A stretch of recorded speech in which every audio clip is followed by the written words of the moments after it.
Me sorprende que nunca haya visto esto mencionado en X ni en Internet en general, pero hay unas ruinas en Montana que realmente no encajan con el entorno. El área está, o estaba, custodiada por el ejército estadounidense y camionetas negras, alegando que el sitio es una base de misiles, pero en realidad los locales saben perfectamente lo que hay ahí. Voy a contar mi experiencia de la única vez que fuimos de excursión y no nos topamos con agentes del gobierno. Tenía 14 años y vivía en Billings. Mis abuelos vivían en Jack, Montana. Un verano, durante el segundo mandato de Bush, mis padres me enviaron a Jack para pasar unas semanas con mis abuelos y primos. Los primeros días fueron difíciles en la granja de mis abuelos. Básicamente estaba viviendo desconectado de todo, sin Game Boy y sin Xbox. Mis primos eran mayores y me trataban bien, pero las tareas en pleno verano me dejaban exhausto y estresado. Un día mis primos me preguntaron si quería salir en cuatrimotos con ellos y con el abuelo. Acepté y partimos en 2 camionetas con los ATVs en un remolque rumbo al noroeste. No recuerdo cuánto viajamos, pero finalmente llegamos al inicio del sendero. Mis 3 primos y mi abuelo tenían cada uno su ATV y yo tuve que ir de pasajero con mi primo Simón. El abuelo nos dijo con firmeza que no nos saliéramos de los caminos porque había osos grizzly buscando comida, aunque generalmente evitaban las rutas transitadas por el ruido.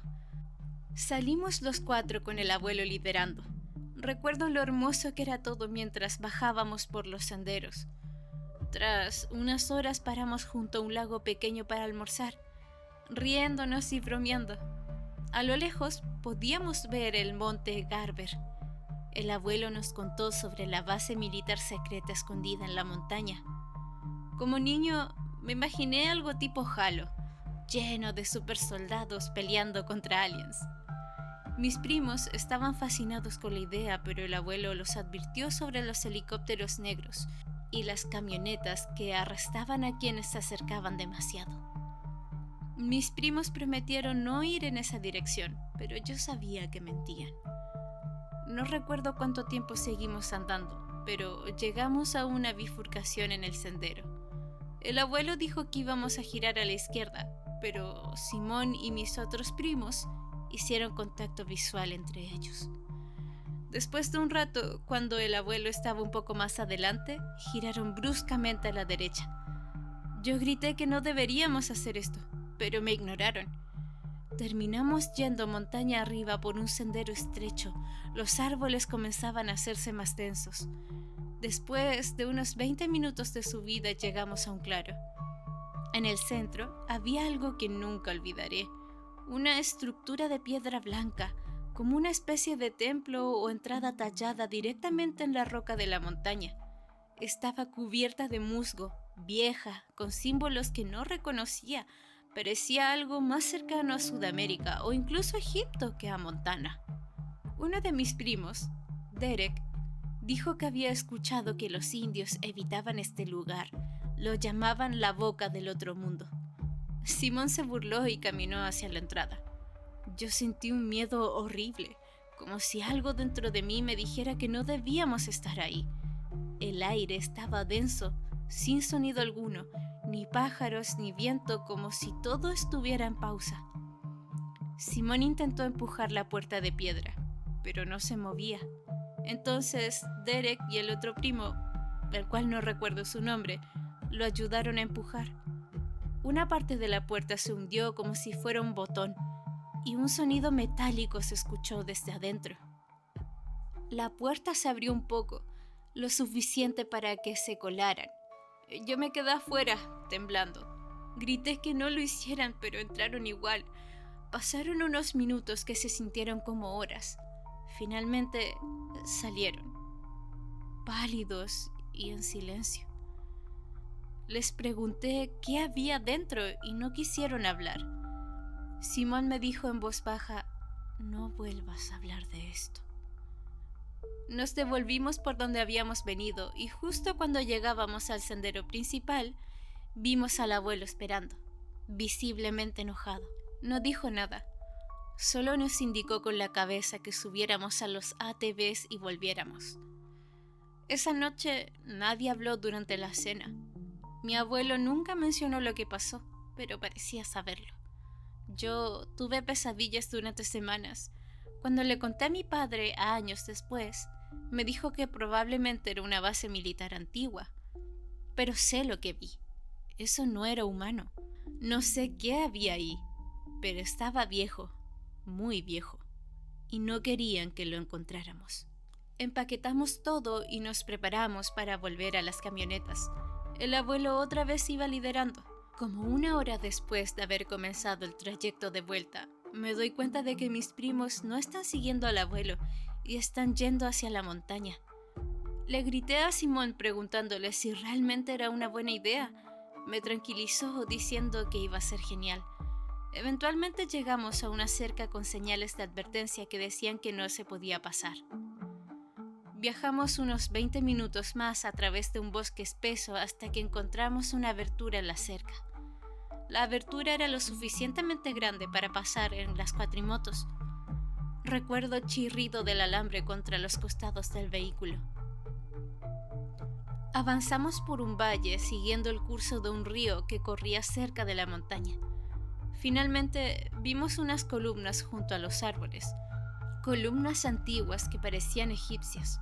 Nos detuvimos y comenzamos a caminar, dándonos cuenta de que habíamos pasado junto a un gran edificio en ruinas.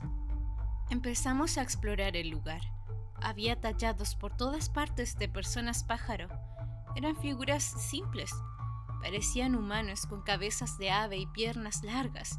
Otros grabados mostraban círculos y triángulos con patrones extraños. Mis primos se reían, decían que todo esto era increíble y que se sentían como Indiana Jones. Nos acercamos al edificio principal.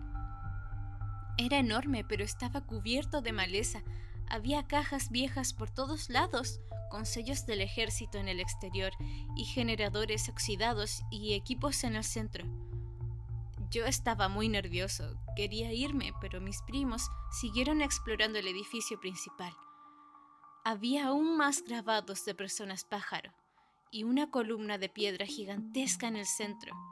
En ese momento, escuchamos el sonido de un helicóptero resonando en el valle. Mis primos bromearon diciendo que eran los hombres de negro y que debíamos correr. Eso me asustó mucho y empecé a llorar mientras corríamos de regreso a las cuatrimotos. Salimos disparados del lugar y nos dirigimos de vuelta hacia la abertura en la cerca. Mis primos reían mientras yo lloraba. Esperándonos en la abertura habían 2 SUVs negras grandes, lo cual me pareció extraño, considerando lo espeso del bosque. Por encima podía oír helicópteros, sonaba como si fueran más de uno. Los tipos que estaban tenían armas desenfundadas y llevaban ropa normal, como el operador de los memes de K. Nos arrestaron y nos llevaron a una estación de guardabosques, donde nos mantuvieron un día en una cabaña pequeña anexa al edificio. Mis primos estaban asustados y pedían ayuda, pero cada vez que hablaban, los hombres afuera les decían que se callaran. Eventualmente llegó mi abuelo y nos dijo que ya nos íbamos a casa. Nadie nos habló mientras salíamos. Las cuatrimotos habían desaparecido y la otra camioneta en la que habíamos ido también. El abuelo dijo que se las llevaron y que nunca habláramos de esto otra vez. Todo el camino de regreso fue en silencio. Cuando llegamos a casa de mis abuelos, mi abuela estaba llorando y nos abrazó. Nos dijeron que jamás habláramos de esto con nadie y que si alguien preguntaba, dijéramos que nos habíamos perdido en el bosque y el abuelo nos había rescatado. Nunca volvimos a hablar del tema, ni entre nosotros, ni con mis abuelos, y mucho menos con mis padres. Aproximadamente un año después, en la escuela, escuché a alguien hablar con otro niño sobre un templo oculto en el bosque de Kootenay. Le pregunté al respecto y me contó una historia sobre cómo su papá y su abuelo habían encontrado el mismo lugar mientras cazaban un invierno. El niño lo describió todo perfectamente. Por miedo a los tipos del gobierno, le dije que no volviera a hablar del tema. Incluso ahora me siento algo incómodo hablando de esto. No estoy seguro de si alguien más ha estado allá. He intentado encontrar el lugar en Google Earth y otros servicios, pero sin suerte. No sé si los árboles lo tapan todo o si el gobierno edita este tipo de cosas. Igualmente, buscar en internet no arroja nada. Jamás olvidaré las tallas de los hombres pájaro y todas las formas extrañas grabadas en roca desgastada. Hoy quiero compartir una historia con B sobre mi invierno en lo profundo del Yukon con mi abuelo y las cosas extrañas que ocurrieron durante esos oscuros y congelados meses. Nota rápida. Esta historia es un poco larga.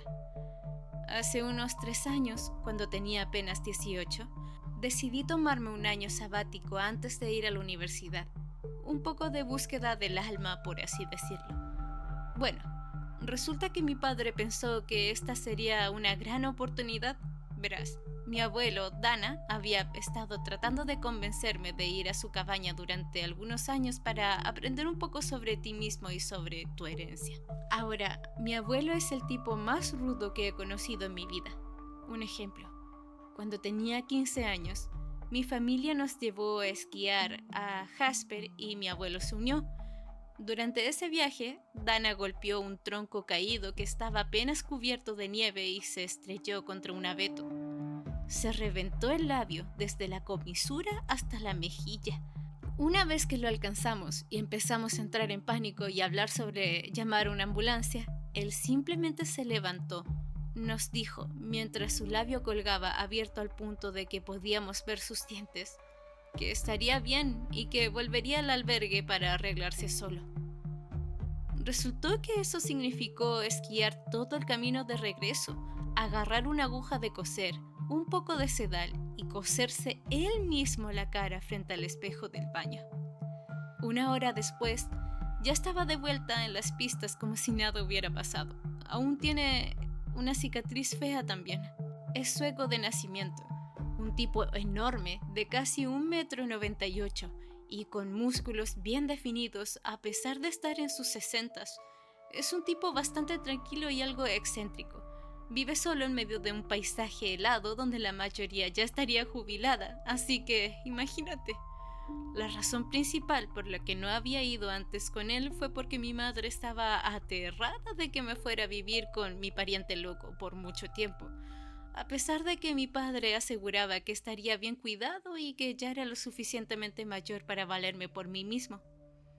Este año sería diferente, gracias a un titánico esfuerzo de coerción, incluyendo el hecho de que ya me estaba mudando de todas formas, me concedieron el permiso de ir con él. Mi familia vive en Alberta y mi abuelo en el noroeste del Yukon, más allá de la mina Minto, si alguien conoce la zona. Se organizó para que yo volara y me reuniera con mi abuelo, quien luego nos conduciría hacia su hogar. Al aterrizar, me recibió la curiosa imagen de mi abuelo, parado como un pie más alto que el resto de la multitud, mirando al frente mientras me esperaba. Nos saludamos y rápidamente no pasó mucho antes de que subiéramos a su camioneta y comenzáramos el camino hacia un lugar donde no llegan los caminos. Conducimos durante unas horas, sin hablar mucho, lo cual era bastante típico de él, y finalmente llegamos a lo que no era más que un terreno nevado cerca del límite del bosque, lejos del camino. Entonces, ¿dónde está tu cabaña? No la vi en el camino, le pregunté. Se volvió hacia mí y sonrió con picardía. Unos 3 días de caminata en esa dirección, señaló hacia los árboles. Así comenzó el día 1 de mi aventura. Mochila al hombro y nieve hasta las pantorrillas. Empezamos a caminar. El primer día transcurrió con bastante normalidad, algo que no iba a durar mucho, ya te lo adelanto. A lo largo del camino me señalaba huellas de animales y diferentes plantas, enseñándome lo básico para sobrevivir en la naturaleza. A ver, yo me crié en una pequeña parcela a las afueras de Athabasca, así que no era ajeno al campo, pero el conocimiento que mi abuelo tenía de lo salvaje parecía casi enciclopédico. De todas formas, el primer día terminó mientras el sol se ocultaba y la nieve brillaba al atardecer. Una vista hermosa, si alguna vez he visto una. Encontramos una pequeña elevación rocosa, hicimos una fogata, calentamos una lata de porotos y algo de verdura y disfrutamos del momento. Dormí bastante bien, considerando los menos 20 grados. Al comienzo del segundo día me despertaron sacudiéndome y diciéndome que empezara a caminar. No queremos pasar más noches aquí fuera de las necesarias, solo se va a poner más frío y estos bosques son peligrosos. Recogimos nuestras cosas, que no era mucho, básicamente una bolsa de dormir y algo de ropa, provisiones y 2 cuchillos, y reanudamos la marcha. Déjame decirte algo, no hay nada más agotador que abrirse paso con nieve hasta la entrepierna en medio del bosque durante horas. Me gusta pensar que estoy en buena forma, pero después de 4 horas sin parar, cuando hicimos una pausa, yo estaba al borde de la muerte. Mi abuelo, por supuesto, ni se inmutaba. Fue entonces cuando las cosas empezaron a ponerse raras. En invierno, todo está silencioso. Un silencio extraño que contradice todo lo que te han enseñado, que si el bosque se calla de repente, algo malo está cerca. Esa inquietud se veía un poco aliviada por el hecho de que estaba demasiado ocupado tratando de que mis pulmones no explotaran, y por la actitud calmada de mi abuelo. Tras unas horas más de caminata, noté algo extraño. Una pequeña cueva en la ladera del cerro por el que íbamos. En la entrada colgaban enormes carámbanos y había algunos huesos esparcidos en los alrededores. Me giré hacia mi abuelo y le pregunté señalando, ¿deberíamos preocuparnos por eso? Él la miró un momento y luego siguió caminando como si nada, diciendo con indiferencia, no. Mientras nos alejemos, antes de que oscurezca, no importará. Cuando por fin nos detuvimos para pasar la noche, estaba seguro de que me iba a morir antes de tocar el suelo, pero antes de que pudiera tumbarme, él me dijo que esperara, que iba a buscar leña y comenzara la cena. Me senté bajo un árbol y lo vi alejarse, dejándome solo en la luz menguante del día. Sentado allí, escuchando cómo se desvanecían los pasos de mi abuelo mientras se alejaba cada vez más, no pude evitar notar lo extrañamente sofocante que se sentía el bosque. Ya había pasado días acampando antes, a veces con amigos y otras solo, pero esto se sentía diferente.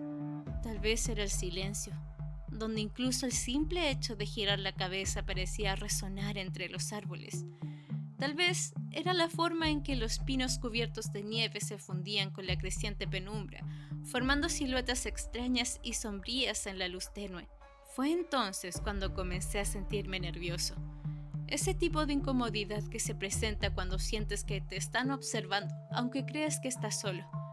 Antes de que pudiera sumergirme en esos oscuros pensamientos, mi abuelo volvió pisando fuerte entre la línea de árboles con un montón de ramas rotas bajo el brazo. Empezó a mostrarme cómo encender un fuego sin fósforos ni encendedor. Es de la vieja escuela, y pronto tuvimos una fogata agradable y crepitante. No fue hasta que el fuego me calentó que noté lo congelado que estaba de frío, con las manos rígidas y pequeños escalofríos recorriéndome. Deberíamos llegar a la cabaña mañana, a esta hora si mantenemos este ritmo. Pero antes de seguir, quiero que entiendas algo. Las cosas son diferentes aquí afuera, y si te digo que hagas algo, espero que me obedezcas. ¿Entendido?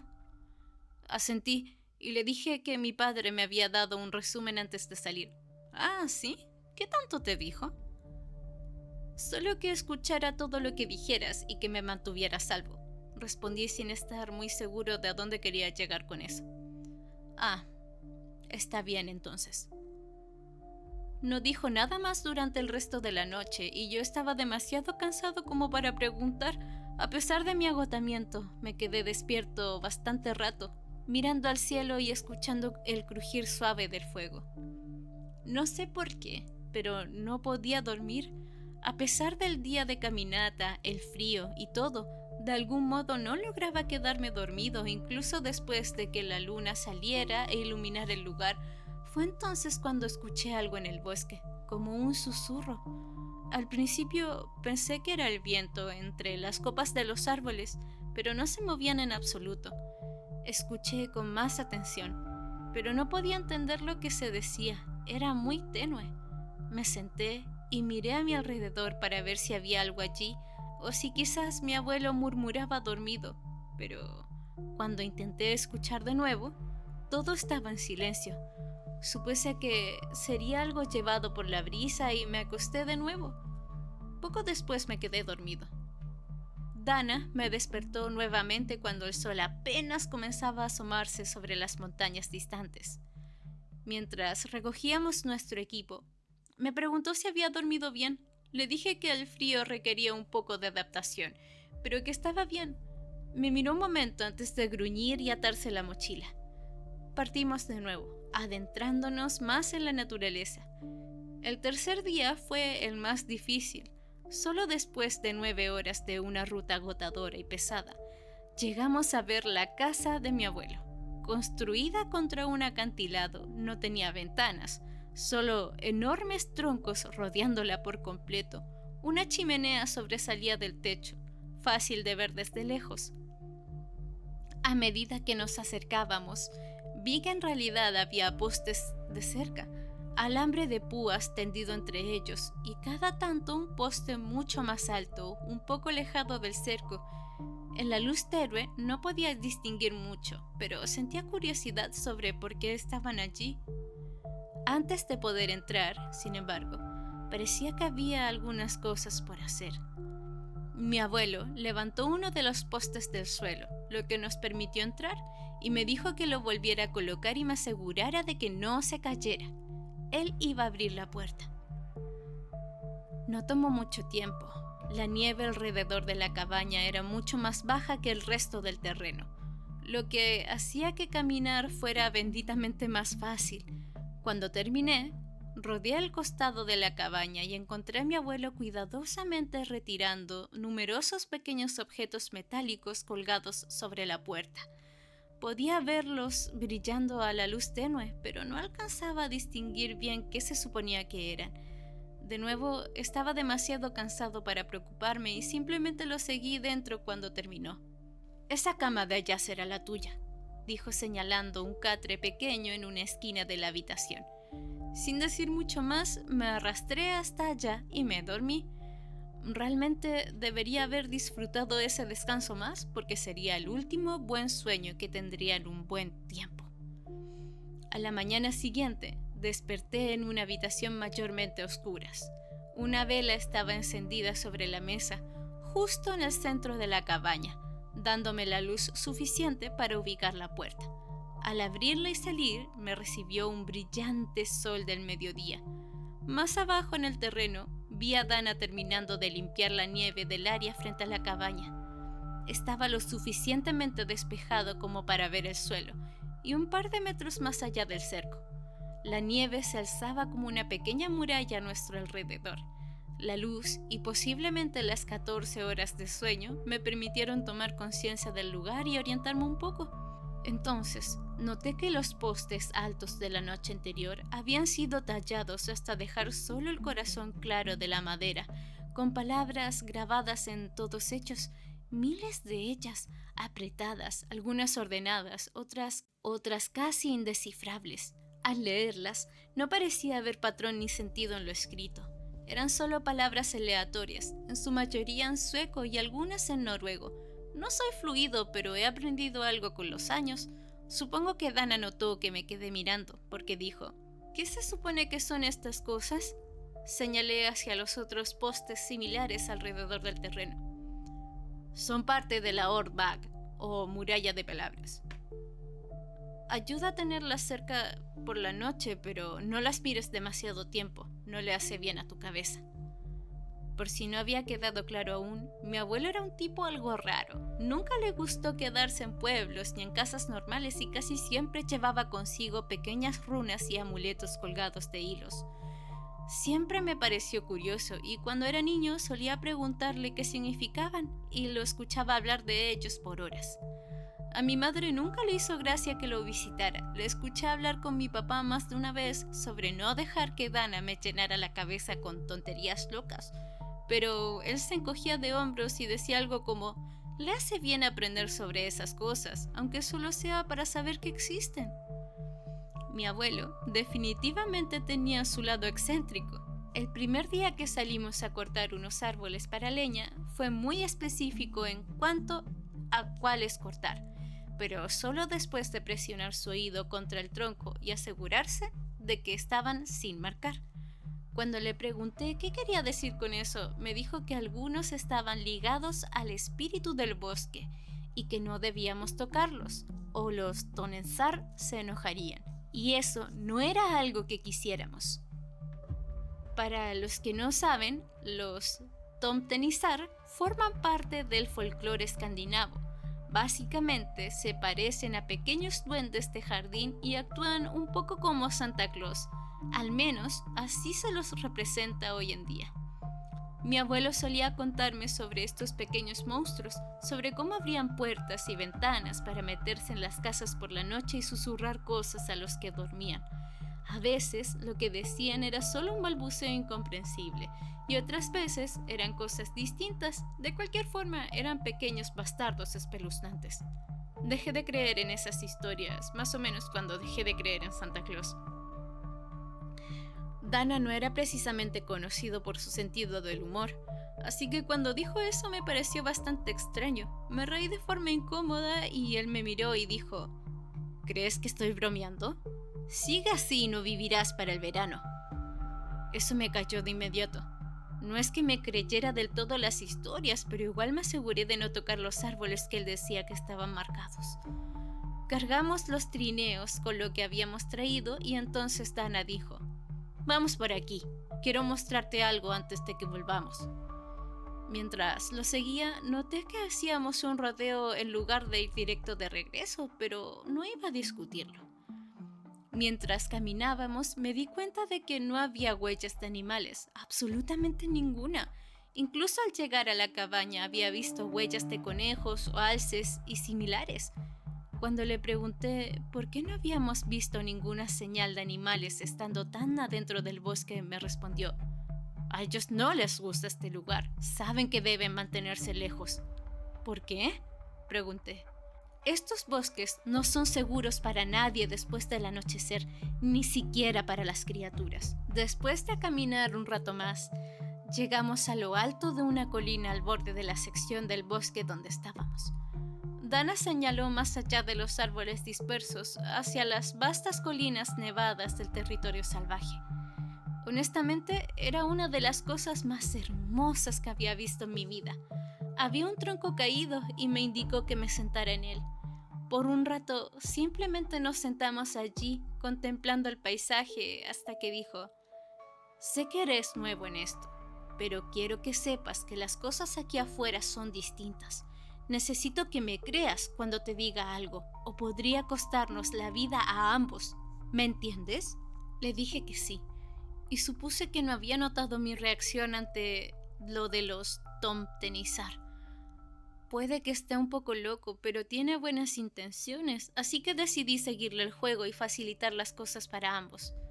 Eso sería un gran error. Cuando volvimos a la cabaña y terminamos de apilar la leña, Dana sacó más provisiones de las pocas que quedaban, y mientras cocinábamos dijo que al día siguiente tendríamos que ir de casa, y que si atrapábamos algo me enseñaría a despiezar y preparar la carne correctamente. Nos acomodamos para dormir, pero justo antes de que me acomodara, me dijo que si alguna vez me levantaba de noche para ir al baño, el cual estaba a un costado de la cabaña, debía llevar siempre una vela, sin importar cuán brillante estuviera la luna, y que si la vela se apagaba, debía volver adentro de inmediato. Cuando le pregunté a mi abuelo sobre la cosa que colgaba en la puerta, me dijo que estaba ahí para confundir a lo que sea que intentara entrar. Más tarde, ese invierno, descubrí que se supone que es una runa para ilusiones o disfraces. Supuestamente, la idea es que dificultaría ver lo que había dentro de la cabaña si algo intentaba forzar la entrada. Los siguientes días salimos de casa, pero al principio no atrapamos nada. No ayudaba que tuviéramos que alejarnos bastante de la cabaña antes de ver señales de vida animal, y Dana insistía en que regresáramos antes del anochecer. Además de que solo llevábamos un arco y unas flechas. Yo sé que cazar con arco es algo común, pero considerando que osos rondaban estos bosques, pensé que sería buena idea llevar algo con más poder de detención. Cuando le mencioné esto, me dijo que llevar un arma de fuego causaría más problemas de los que evitaría. Finalmente logramos atrapar un ciervo, uno bastante grande, con suficiente carne para varios días. Lo subimos al trineo y comenzamos a arrastrarlo de vuelta a la casa. Horas después, cuando regresamos a la cabaña, algo bastante curioso nos esperaba: cuervos. Normalmente no parecía nada raro, pero considerando que no habíamos visto señales de vida, salvo los árboles, en casi una semana, me resultó extraño. Dana también se tensó cuando lo notó. Le pregunté y me dijo: suelta el trineo y ven conmigo, vamos a tener que despiezarlo rápido. No sabía qué estaba ocurriendo, pero recordando nuestras conversaciones anteriores, decidí simplemente seguirle la corriente. Rodeamos la cabaña. Los cuervos nos observaban desde el techo todo el camino. Tendido sobre un pequeño montículo de nieve frente a la puerta estaba la cabeza de un conejo, solo la cabeza, limpiamente cortada. La nieve estaba aún fresca, así que debió de haber sido reciente. Incluso había una leve hendidura en la nieve que mostraba que había sido arrojada allí. Bueno, pudo ser peor. No necesitábamos la cabeza de todas formas.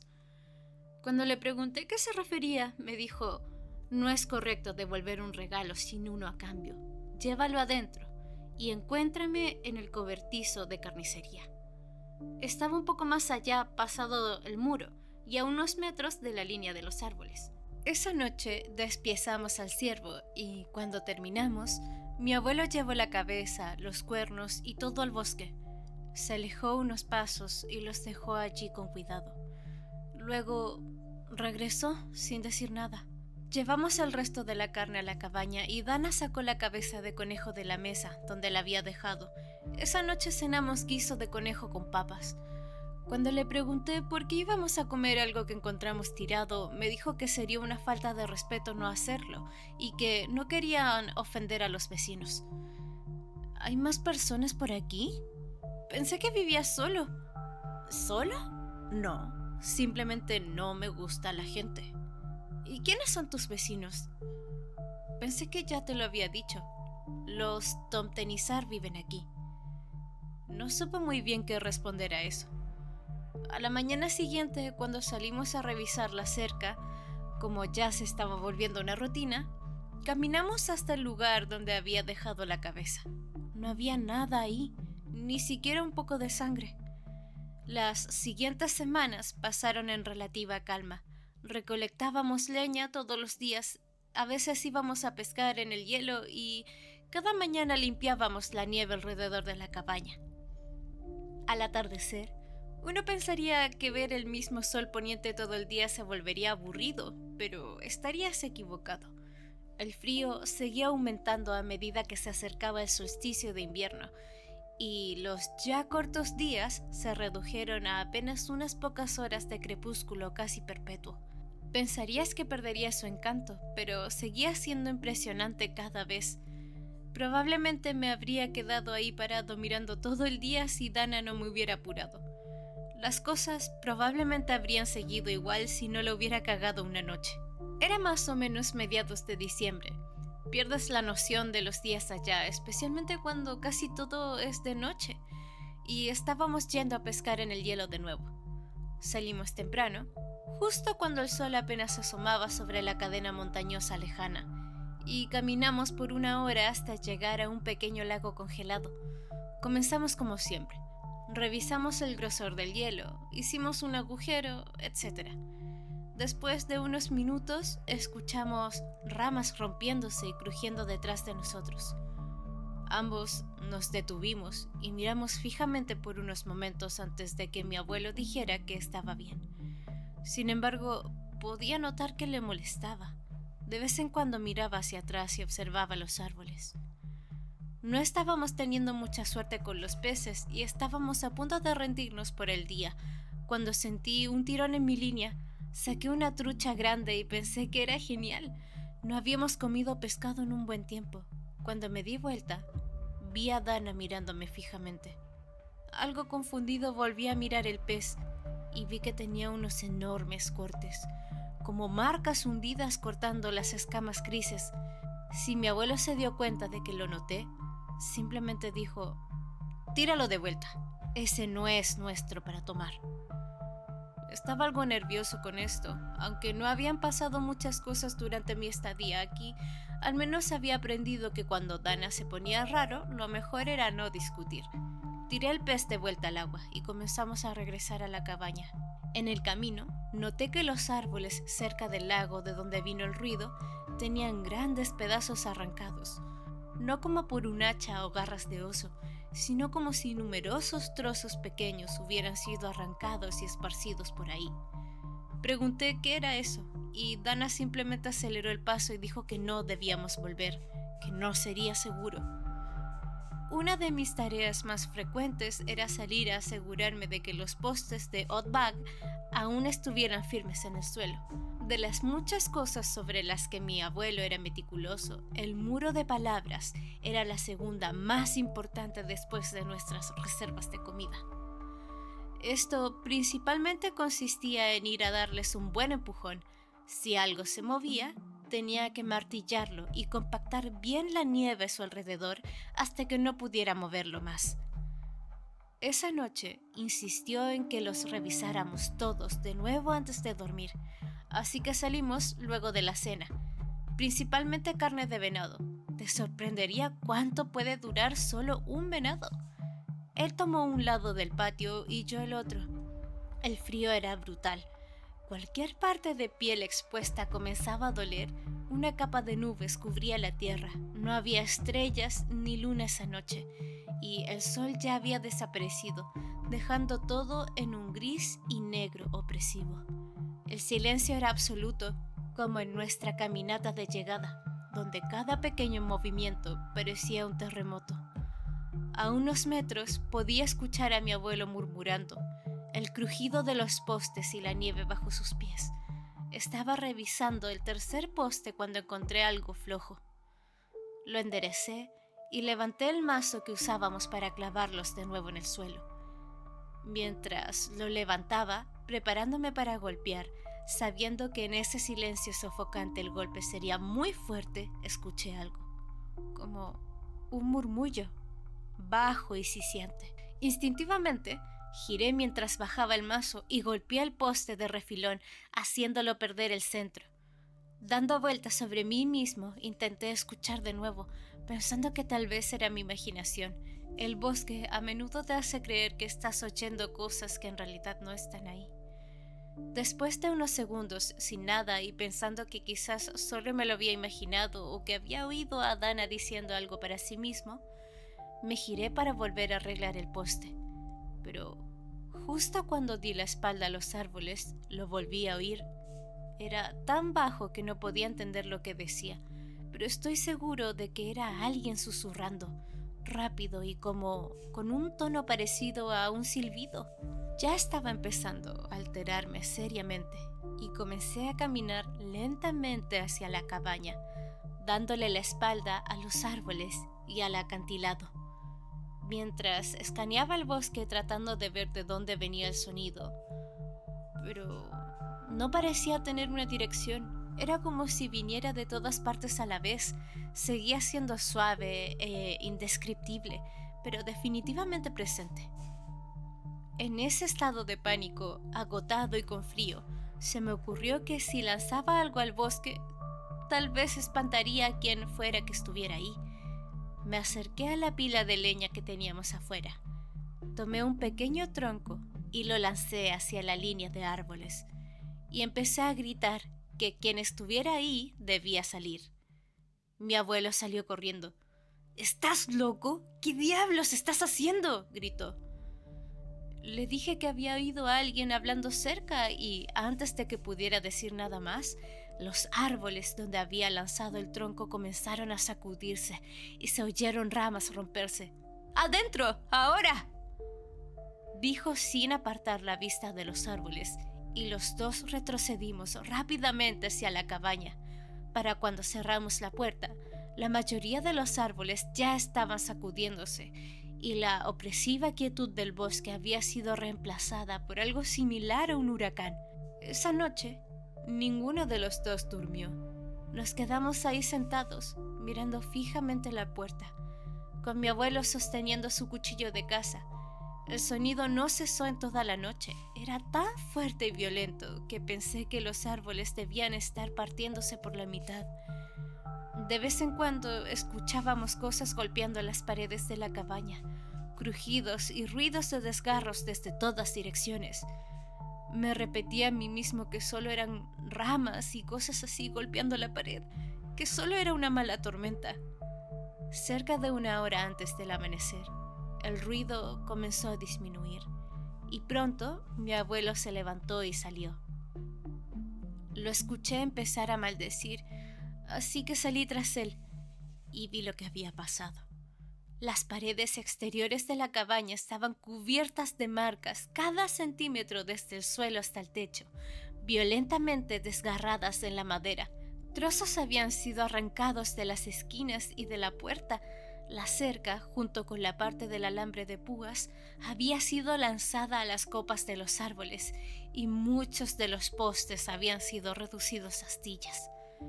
Tras una sarta de maldiciones que apenas logré entender, mi abuelo finalmente empezó a calmarse.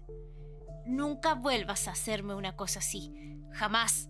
Vamos, tenemos que arreglar esto antes del anochecer», dijo. Y así se puso a juntar los restos de la cerca. En ese momento pasé de pensar que mi abuelo estaba un poco mal de la cabeza por tomar tan en serio las historias de su cultura, a pensar que era el hombre más cuerdo del planeta. Lo ayudé a recoger los restos esparcidos de la cerca. De vez en cuando encontrábamos pequeños trozos de tela o cabello atrapado en las púas. No quise preguntar por qué. Estábamos avanzando bien con la reparación del alambre de púas, pero yo seguía preocupado. La mayoría de los postes que formaban el muro de palabras estaban rotos o faltaban. Cuando pregunté al respecto, mi abuelo dijo: «No les va a gustar, pero ojalá que esto haya sido solo una advertencia. Mañana iremos a cazar y les llevaremos algo, como agradecimiento por no matarnos anoche». Justo cuando el sol comenzó a ponerse otra vez, en esta época del año solo había unas 6 horas de luz, lo que dificultaba hacer cualquier cosa. Habíamos logrado volver a formar un semicírculo tosco de alambre alrededor de la cabaña. Dado el daño que se había hecho la noche anterior, le pregunté cuánto servía realmente el alambre de púas. Me dijo que no los detenía, pero los ralentizaba, ya que sus barbas y sombreros se enredaban en él y les costaba liberarse. No sabía si era una broma o no, pero a ese punto ya estaba dispuesto a creer cualquier cosa. Lo que no sabía era que aún no había visto nada. El problema era que esto ocurrió casi el 21 de diciembre, y eso significa que el frío era prácticamente insoportable. Además de que había tan poca luz que para cuando llegábamos a las zonas donde normalmente vagaban los animales, ya era casi la hora de regresar. El primer día que salimos a buscar señales de animales que pudiéramos cazar, no vimos ni una ardilla. Esa noche el viento rugía nuevamente, y el crujido del techo de la cabaña llegó a un punto en que pensé que colapsaría sobre nosotros. Y, mientras tanto, no podía dejar de mirar las grietas entre los troncos de las paredes, donde la luz de las velas no alcanzaba. Juraría haber visto cosas moviéndose en la oscuridad. Cuando finalmente me dormí, lo último que escuché fue un susurro suave, como el que ya había oído antes. Los días siguientes no fueron mejores. Cada vez nos internábamos más en el bosque, generalmente en dirección a las montañas lejanas, pero regresábamos con las manos vacías. Estaba tan congelado que incluso caminar era un desafío para mí. No tengo idea de cómo mi abuelo lo soportaba a su edad, pero él nunca se quejaba. Cada noche el bosque se volvía más ruidoso y las sombras dentro de la cabaña parecían acercarse más a la luz de las velas que la noche anterior. Los susurros se volvían más intensos, tanto que empecé a distinguir palabras, aunque ninguna en inglés, y si eran en sueco yo no las entendía. La tercera noche le pregunté a Dana si también los oía. Él solo me dijo: trata de no pensar en eso. Cada día el cielo estaba más nublado que el anterior. La luz del día era apenas un gris más claro. Empezamos a quedarnos sin provisiones y la necesidad de cazar se volvió desesperada. Al quinto día, las cosas empeoraron. Comenzó a nevar. Pero no era esa nieve ligera y esponjosa que uno ve más al sur. Era tan pesada, mojada, con copos grandes que parecían pequeñas bolas de nieve cayendo por todos lados. Se adhería a todo, pesando sobre nosotros y sobre los árboles por igual. Y mientras caminábamos por un bosque brumoso donde apenas se podía ver unos pocos metros más allá, juraría que veía cosas allí afuera. Pequeñas figuras sentadas en rocas o ramas que estaban un momento y desaparecían al mirarlas directamente. Le pregunté a mi abuelo y me dijo: no los reconozcas, solo sigue caminando. Cuanto más días pasaban, más de esas figuras llegaba a ver. El noveno día, después de otro intento fallido de caza, volvimos a la cabaña y nos encontramos con una escena inquietante. A lo largo del borde del bosque que rodeaba la cabaña, a un par de metros más allá del alambre de púas, habían aparecido grandes piedras. Eran enormes rocas que me llegaban al pecho, la mayoría con formas extrañas, con sus partes superiores curvadas en una dirección. Todas apuntaban hacia la cabaña. Habían sido colocadas a intervalos regulares a lo largo de toda la línea de árboles, como si el propio bosque hubiera levantado una cerca. Cuando Dana las vio, se detuvo y dijo: empaca tus cosas, nos vamos al amanecer. No iba a discutir. Incluso cuando cruzamos la cerca y cerramos la puerta, sentía que seguían observándonos desde algún punto de la nieve. Era como si no pasara un solo momento sin que lo hicieran. Estaba demasiado oscuro para ver alguna de esas pequeñas figuras que nos habían estado siguiendo cada vez que salíamos, pero sabía que estaban ahí. No dormimos mucho. En algún momento de la madrugada, entre los vientos aullantes y el frío cortante, hubo un estruendo ensordecedor y la puerta se partió por la mitad, entrando nieve y escarcha que apagaron la única vela antes siquiera de que entendiéramos qué había pasado. Se oyó un sonido de correteo y tras unos segundos mi abuelo logró encender una pequeña lámpara de aceite que tenía colgando en la pared. La mesa y varias cosas más estaban volcadas. Todo lo que no estaba clavado o fijo estaba roto o esparcido por la habitación. Le pregunté si deberíamos irnos de inmediato. Él me dijo que eso era justamente lo que ellos querían que hiciéramos, que esperaríamos hasta el primer rayo de luz. Fue la noche más larga de mi vida. Nos sentamos allí temblando, mirando la puerta rota, con la tenue luz de la lámpara apenas manteniendo a raya la oscuridad. Y quién sabe qué más. Varias veces creí ver algo allí, justo afuera de la puerta, observándonos. Cuando vi que el horizonte empezaba a iluminarse, fue como despertar de una pesadilla, solo que esta aún no había terminado. Agarramos lo que no estaba roto y emprendimos el camino hacia la civilización. La nieve había cesado, pero las nubes seguían pesadas sobre nosotros. Nos tomaría 3 días llegar al camión. Avanzamos tan rápido como pudimos. La nieve era tan profunda y pegajosa que teníamos que parar cada kilómetro más o menos solo para sacudirla. Pesaba más que nuestras mochilas. No sé cuán lejos caminamos. Sé que no paramos y no creo que comiéramos nada hasta que empezó a oscurecer. Dana dijo que recogiera toda la leña que pudiera encontrar, que necesitaríamos una gran fogata. ¿Y los árboles marcados?, le pregunté, todavía con miedo de que las cosas pudieran ponerse aún peor. ¡Al diablo con ellos! ¡Ya están enojados! ¡A esta altura no importa! Esa noche hicimos una fogata enorme. Apuesto a que se podía ver desde alguna de las montañas. Era tan brillante. Aún así, Podíamos oírlos allá afuera. Los susurros nunca cesaron. De vez en cuando una rama o piedra salía volando hacia nosotros o hacia el fuego.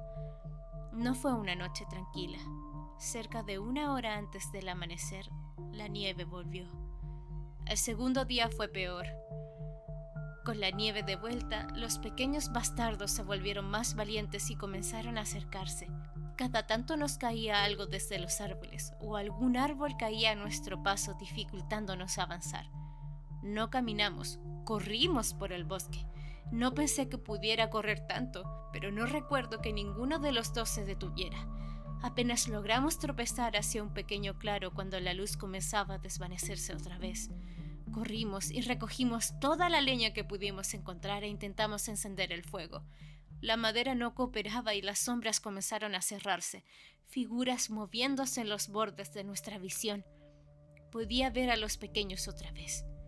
Supongo que Dana estaba al borde de perder la cabeza porque tomó la lámpara de aceite y la rompió, derramó el aceite sobre los troncos y los encendió con la chispa de la lámpara. Las sombras retrocedieron por un momento y creo que los pequeños monstruos siseaban hacia nosotros. Esa noche nos dejaron en paz, más o menos. ¿Quién sabe por qué? Tal vez incluso ellos necesitaban descansar de vez en cuando. La nieve aún no se había detenido, así que para cuando despertamos estábamos casi completamente cubiertos. Partimos antes de que saliera el sol. Creo que Dana no confiaba en que pudiéramos completar el resto del camino con solo unas pocas horas de luz. El camino era un maldito desastre. Árboles y rocas llenaban los senderos de animales y el matorral estaba tan denso con coníferas que no era mejor. Avanzábamos lento y, por supuesto, todavía nos seguían. A veces los podíamos ver al borde de nuestra visión, observándonos y susurrando al compás del viento. En ese punto ya no podía distinguir quién era quién. A veces aún no puedo, por alguna razón. En el resto del camino de regreso casi no nos molestaron. Las malas condiciones del sendero nos ralentizaron tanto que ya estaba oscuro y aún no habíamos llegado al camión. Pero Dana no quería parar. Decía que estábamos cerca y no quería arriesgarse a pasar otra noche afuera. No estoy seguro cuándo fue, pero finalmente salimos de los árboles y llegamos a una carretera. La seguimos y unos minutos hasta que lo vimos, el glorioso caballo que nos sacaría de ese lugar. Aunque estaba cubierto bajo unos pies de nieve, cambiamos la caja del camión, echamos nuestras cosas y nos fuimos. Creo que ninguno de los miró atrás. Cuando regresamos al pueblo, nos quedamos en una posada esa noche. Fue el mejor descanso de mi vida. Nos despertamos temprano y manejamos casi todo el día hasta llegar al aeropuerto Eric Nelson. Cuando volvimos, Dana se quedó un tiempo con mi familia, a petición de mi papá. No hablamos mucho sobre el viaje, solo dijimos que necesitábamos regresar temprano. Esa primavera Dana se fue y dijo que volvería a casa. Le pregunté qué diablos pensaba yendo de vuelta ahí y me dijo que había vivido en esos bosques casi 20 años, que era su hogar y que se quedaría allí el tiempo que le quedara. Prometió llamar o visitar de vez en cuando. Eso fue hace 3 años y nadie ha sabido nada de él. Mis padres están convencidos de que murió y probablemente tienen razón, pero no puedo evitar querer saber. Y así llegamos a hoy. Les conté a mis amigos lo que pasó ese invierno y no me creen mucho. No puedo culparlos, pero hemos estado hablando de vez en cuando por 1 año sobre hacer un viaje de campamento y en broma mencionamos que quizá deberíamos ir a la cabaña de mi abuelo. Pensaron que sería una gran idea. Actualmente estamos en el motel Ski Guy de Whitehorse. Nos vamos mañana por la mañana. Todavía estoy convencido de que es una mala idea, pero quiero saber qué pasó cuando mi abuelo volvió por aquí. Planeamos el viaje, duré un poco menos de un mes y elegimos el verano porque creo que es más seguro que en pleno invierno, como la última vez. Esta será la última historia que publique por un tiempo. A principios de septiembre empezaré un hilo y les contaré qué pasa. Tomaré fotos donde pueda y traje varias baterías de repuesto para mi teléfono. Deseenos suerte. Y que tal, mis hermosos estrellitos? ¿Han escuchado el quinto capítulo ya de Internet no Meikyu? Espero que lo hayan disfrutado tanto como yo disfruté grabarlo para ustedes y buscar estas historias que me parecen muy interesantes. Déjenme saber sus opiniones en los comentarios, los estaré leyendo a todos. Recuerden suscribirse a mi canal porque estamos con la meta de ya llegar a los 500 suscriptores. Y no se olviden de darle a like, comentar y compartir este video con alguien que les pueda parecer muy interesante estas historias. Así que no